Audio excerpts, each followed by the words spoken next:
back in Beijing. During the pandemic, this popular shopping area was virtually empty. The stores were starved for business and the restaurants did not allow people to dine inside.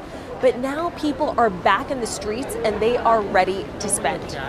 China dropped its harsh zero-COVID policy last December, and families like this one from Inner Mongolia are traveling for the first time since the start of the pandemic. He tells me people are finally going out after being stuck inside for so long. It's a busy Saturday night, and getting a table is a battle. About a 30-minute wait, but this line is huge to get into this restaurant. Follow me. But it's not so bad compared to other places. They're not even taking waits anymore. It's all fully booked for the rest of the night. We try our luck in another area, but it's not any better.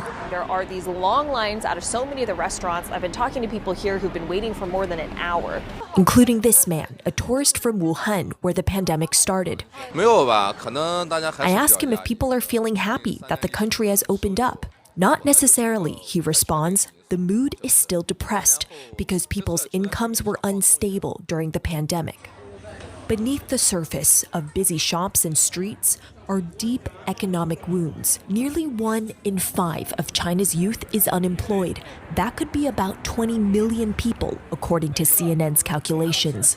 Across the country, they're flocking to job fairs like this one. The organizers here say that things have really picked up since pandemic restrictions ended. These 2 women graduated college last summer, but still haven't found work. She tells me she majored in chemistry, but if she can't find a job in the sciences, she'll take any job she can get.